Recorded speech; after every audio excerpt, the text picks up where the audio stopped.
Continuamos contigo en este espacio de estudio bíblico. Continuamos con el libro de Hechos. Llegamos al capítulo 8. Saulo persigue a la iglesia. 3 versículos destacados. Entre ellos, el 1 que dice que Saulo consentía en su muerte, hablando de Esteban. En aquel día hubo una gran persecución contra la iglesia que estaba en Jerusalén y todos fueron esparcidos por las tierras de Judea y de Samaria, salvo los apóstoles. Y hombres piadosos llevaron a enterrar a Esteban e hicieron gran llanto sobre él. Y Saulo asolaba la iglesia y entrando casa por casa arrastraba a hombres y a mujeres y los entregaba en la cárcel.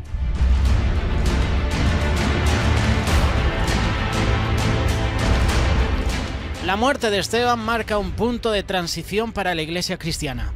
Con el testimonio de Esteban y los apóstoles, mucha gente en Jerusalén creyó en Jesús y lo reconoció como Mesías. Aunque el número de los creyentes iba en aumento, ellos seguían siendo una minoría. Lo más significativo es que, con excepción de algunos sacerdotes, el liderazgo religioso no reconoció a Jesús. El mensaje de Jesús amenazaba el estatus que los religiosos, y por ello también los líderes, instaron al pueblo a rechazar. Instaron al pueblo a rechazar a los cristianos, los creyentes en el Mesías, del griego Cristo, hebreo Masiaj, que literalmente significa ungido. Así como persiguieron a Jesús para matarle, también comenzaron a hacer lo mismo con sus seguidores. La persecución que los creyentes sufrieron en ese tiempo no era solo un rechazo social, sino que estaba en juego sus vidas. Lo leeremos próximamente, porque este capítulo 8 de Hechos es bastante extenso. Hemos mencionado solo 3 versículos, y entre ellos, Saulo estaba de completo acuerdo con ellos en la muerte de los cristianos. En aquel día se desató una gran persecución en contra de la iglesia de Jerusalén, y todos fueron esparcidos por las regiones de Judea y Samaria, excepto los apóstoles. Versículo 2. Algunos hombres piadosos sepultaron a Esteban y lloraron a gran voz por él. El versículo 3 habla de Saulo, que hacía estragos en la iglesia, entrando en las casas y arrastrando a los hombres y a las mujeres y echándolos en la cárcel. Entre los perseguidores sobresalió uno por su celo, a quien Lucas menciona por su nombre, Saulo. Más adelante veremos cómo el Señor lo transforma de perseguidor de los creyentes a uno de sus más firmes defensores.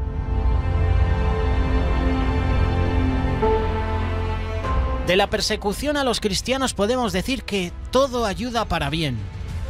Como ya hemos mencionado con anterioridad en otros capítulos, luego de la muerte de Esteban, los creyentes de Jesús comenzaron a ser fuertemente perseguidos. Aunque esto suena negativo a primera vista, al final resultó ser algo positivo. Hay un famoso refrán que dice: no hay mal que por bien no venga. El mal de la persecución trajo, entre comillas, el bien de la expansión de las buenas nuevas. Cualquier situación, aunque parezca negativa, al final sirve de bien para los que aman a Dios y se someten al propósito divino. Eso es lo que dice Romanos capítulo 8, verso 28. Sabemos que todas las cosas ayudan a bien, a los que aman a Dios y a los que conforme a su propósito son llamados. Muchos creyentes, excepto los apóstoles, como hemos leído en el versículo 1 de este capítulo 8 de Hechos, huyeron de Jerusalén por miedo a morir por su fe en Jesús. Ellos no huyeron porque dejaron de creer en Jesús, sino porque querían seguir viviendo su fe, pero no querían morir. A pesar de la persecución, ellos no dejaron de hablar lo que creían a donde quiera que fueran. Esto lo leeremos próximamente, Hechos capítulo 8, verso 4. Así que los que habían sido esparcidos iban predicando la palabra. Eso es lo que dice este versículo. La persecución, cuya intención era callar a los creyentes de Jesús, terminó siendo lo que provocó que el mensaje se propagara aún más. Esto cumplía las últimas palabras que Jesús les dijo a sus discípulos: pero recibiréis poder cuando haya venido sobre vosotros el Espíritu Santo, y me seréis testigos a la vez en Jerusalén, en toda Judea, en Samaria y hasta lo último de la tierra. El mensaje del Evangelio comenzó a propagarse entre los vecinos, también en el resto de Judea y Samaria, como hemos mencionado. Luego podremos ver cómo se extenderá por el Imperio Romano. Y la meta es que llegue hasta los confines de la tierra antes que Jesús regrese. Lo podemos leer en Mateo capítulo 24, verso 14. ¿Por qué perseguían a los creyentes en Jesús con tanto celo? Cada uno tendría su propia razón, pero mencionaremos las 2 principales motivaciones de por qué la Iglesia o en este caso Saulo y compañía, los religiosos, perseguían a los creyentes. En primer lugar, por la defensa de la fe. Algunos perseguidores de los mesiánicos, creyentes en Jesús como el Mesías, estaban genuinamente defendiendo su fe. Ellos llegaron a creer que Jesús estaba cambiando la ley, ya que no se sometía a muchas de las tradiciones. Por eso, muchos judíos, fieles judíos, se levantaron en defensa de su religión. Como hemos visto en el capítulo anterior, Hechos capítulo 7, Jesús no estaba en contra de la ley. Él vino a cumplirla, no a abolirla, como dice Mateo capítulo 5, verso 17. Jesús cumplió la ley de Dios al pie de la letra y por eso fue justo, pero no se sometió a las tradiciones de los hombres. Y por ello, por esas actitudes, lo criticaban. Por esas actitudes querían prender a Jesús y matarlo. Hay que separar lo que es religión y lo que es de Dios. No siempre es lo mismo. Saulo persiguió a los creyentes por esta razón. Él creía estar defendiendo el orden de Dios. Y como veremos más adelante, el Señor mismo se le presenta para hacerle ver la verdad, la cruda realidad. Esto lo veremos en Hechos capítulo 9 próximamente. Y el segundo punto es la defensa de los intereses propios. La otra razón por la que los líderes persiguieron a los creyentes en Jesús es porque sus enseñanzas amenazaban su autoridad y por ende el poder que tenían. Ya lo hemos mencionado también aquí. Muchos de los líderes religiosos no estaban defendiendo la verdad sino sus propios intereses. Uy, que está aquí el Jesus este, que me va a quitar el poder que tengo. Que me va a quitar la autoridad que tengo en la iglesia, aquí en Jerusalén. Uy, cuidado con Jesús. Hay que hacer algo. Defensa de la fe, defensa de los intereses propios. Por eso perseguían a los creyentes en Jesús. Y estamos en tiempos finales. Y vendrá persecución. Jesús nos advirtió que vamos a ser perseguidos por nuestra fe en Él. Por lo tanto, no debemos preguntarnos si vamos a ser perseguidos, sino cuándo seremos perseguidos.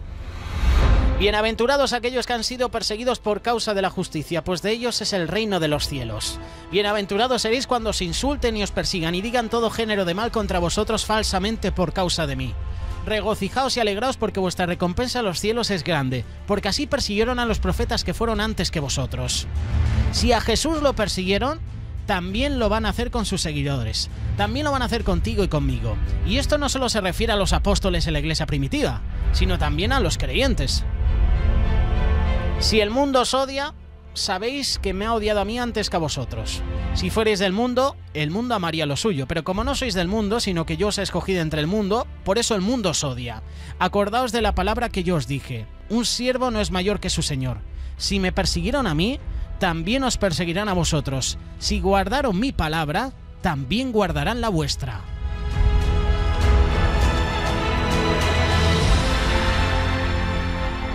La persecución pone a prueba nuestra fe.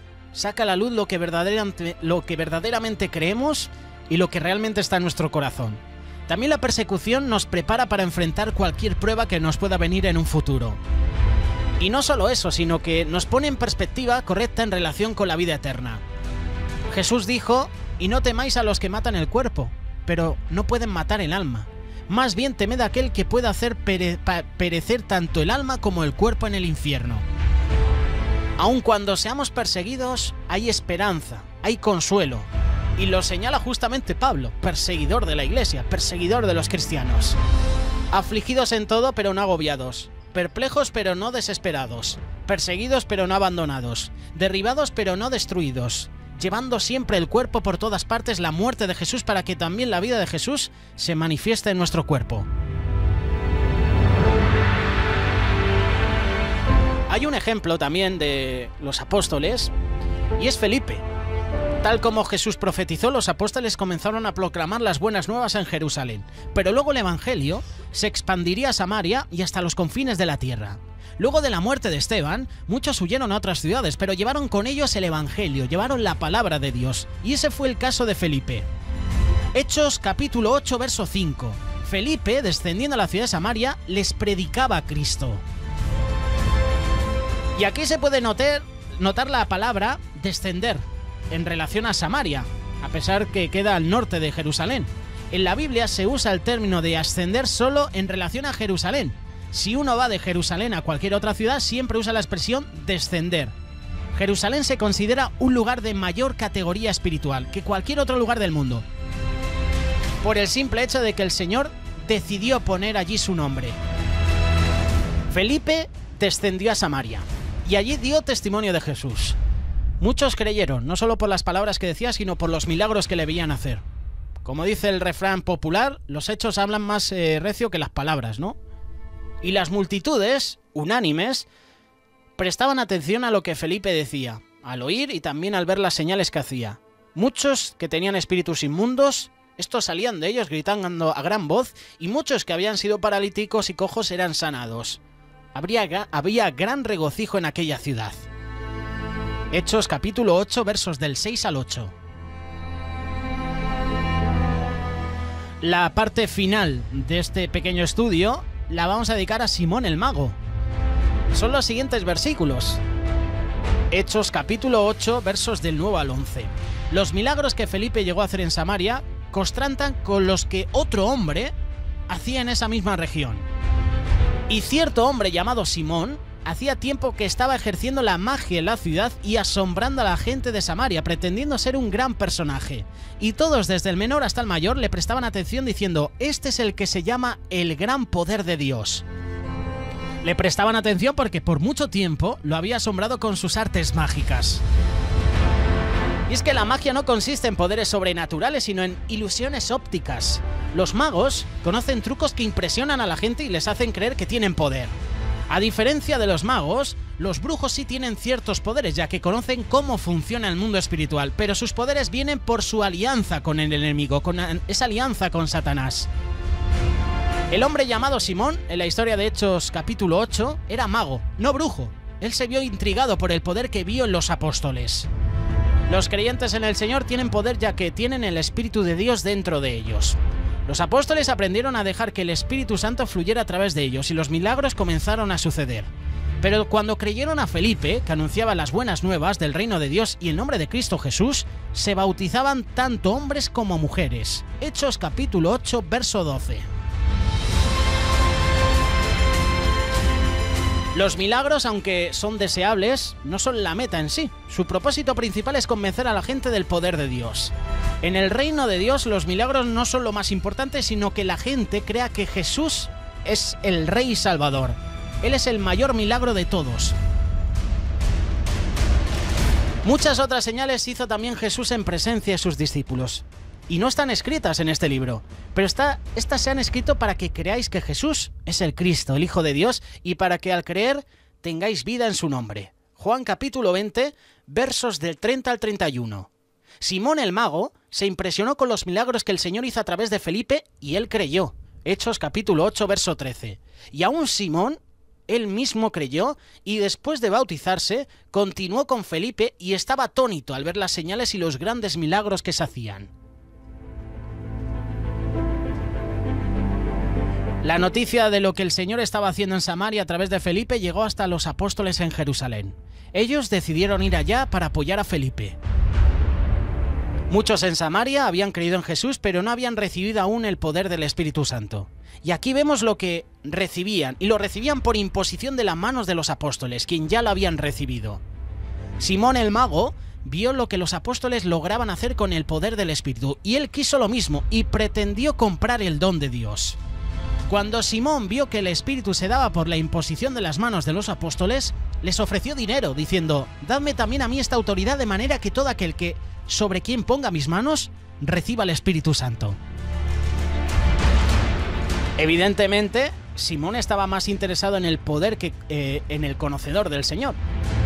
Estaba más pendiente de recibir ese poder que conocer al Señor, al Salvador. Por eso Pedro, todos conocemos el carácter de Pedro, y el cambio que Pedro sufrió, Pedro lo confronta. Entonces Pedro le dijo: «Que tu plata perezca contigo porque pensaste que podías obtener el don de Dios con dinero. No tienes parte ni suerte en este asunto, porque tu corazón no es recto delante de Dios. Por tanto, arrepiéntete de esta tu maldad y ruega al Señor que, si es posible, se te perdone el intento de tu corazón, porque veo que estás en el yed de amargura y en cadena de inequidad». Pedro no condenaba a Simón, sino que le estaba dando la oportunidad de que se arrepintiera genuinamente. Pero Simón respondió y dijo: «Rogad vosotros al Señor por mí para que no me sobrevenga nada de lo que os he dicho». La historia no narra lo que pasó con Simón después. No sabemos si él sacó la amargura de su corazón, si el Señor tuvo compasión de él. No lo menciona. El ejemplo de Simón nos tiene que valer a todos. Es muy útil para los creyentes de todos los tiempos, como una lección para que no contemplemos usar el poder de Dios para nuestro propio beneficio. El Señor está más interesado en cambiar nuestros corazones que los milagros externos que el Espíritu puede hacer a través de nosotros. Luego de que todo esto sucediera en la ciudad principal de Samaria, los apóstoles aprovecharon a visitar otros pueblos en el área, llevando así el evangelio a Samaria, tal como profetizó Jesús. Y ellos, después de haber testificado solemnemente y hablado la palabra del Señor, iniciaron el regreso a Jerusalén anunciando el evangelio en muchas aldeas de los samaritanos.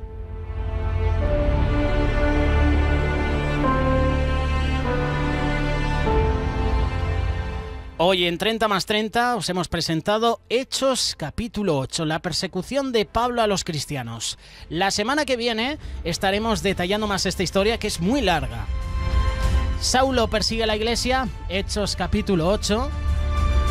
La semana que viene estaremos con otro capítulo y te invitamos a que nos dejes vuestros comentarios. Si en algo hemos fallado, si en algo hemos mencionado mal, algo piensas que está mal, erróneo, déjanos tu comentario.